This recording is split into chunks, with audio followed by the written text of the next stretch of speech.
38 സങ്കീർത്തനം. യഹോവേ, ക്രോധത്തോടെ എന്നെ ശിക്ഷിക്കരുതേ, ഉഗ്രനീരസത്തോടെ എന്നെ ദണ്ഡിപ്പിക്കുകയുമരുത്.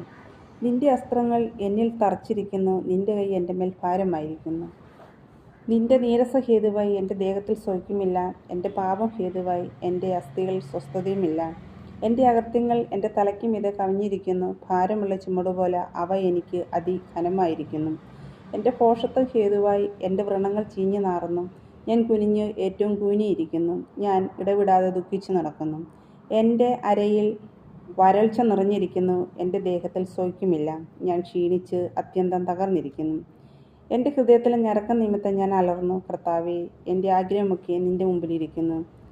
എൻ്റെ ഞരക്കം നിനക്ക് മറഞ്ഞിരിക്കുന്നതുമില്ല. എൻ്റെ നെഞ്ചിടിക്കുന്നു, ഞാൻ വശം കെട്ടിയിരിക്കുന്നു. എൻ്റെ കണ്ണിൻ്റെ വെളിച്ചം എനിക്കില്ലാതായി. എൻ്റെ സ്നേഹിതന്മാരും കൂട്ടുകാരും എൻ്റെ ബാധ കണ്ട് മാറി നിൽക്കുന്നു, എൻ്റെ ചർച്ചക്കാരും അകന്നു നിൽക്കുന്നു. എനിക്ക് പ്രാണഹാനി വരുത്തുവാൻ നോക്കുന്നവർ കെണി വയ്ക്കുന്നു.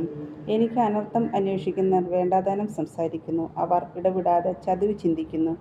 എങ്കിലും ഞാൻ ചെകിടനെ പോലെ കേൾക്കാതെയിരുന്നു, വായ് തുറക്കാത്ത ഊമനെ പോലെ ആയിരുന്നു. ഞാൻ കേൾക്കാത്ത മനുഷ്യനെ പോലെയും വായിൽ പ്രതിവാദമില്ലാത്തവനെ പോലെയുമായിരുന്നു. യഹോവേ, നിങ്കിൽ ഞാൻ പ്രത്യാശ വെച്ചിരിക്കുന്നു. എൻ്റെ ദൈവമായ കർത്താവേ, നീ ഉത്തരമരുളും.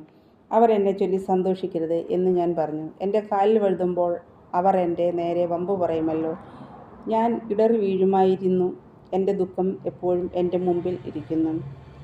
ഞാൻ എൻ്റെ അകൃത്യത്തെ ഏറ്റുപറയുന്നു, എൻ്റെ പാപത്തെക്കുറിച്ച് ദുഃഖിക്കുന്നു. എൻ്റെ ശത്രുക്കളോ ജീവനും ബലവുമുള്ളവർ, എന്നെ വെറുതെ പയക്കുന്നവർ പെരുകിയിരിക്കുന്നു.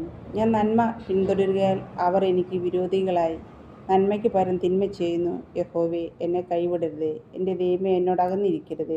എൻ്റെ രക്ഷയാകുന്ന കർത്താവേ, എൻ്റെ സഹായത്തിന് വേഗം വരേണമേ. ആമേൻ.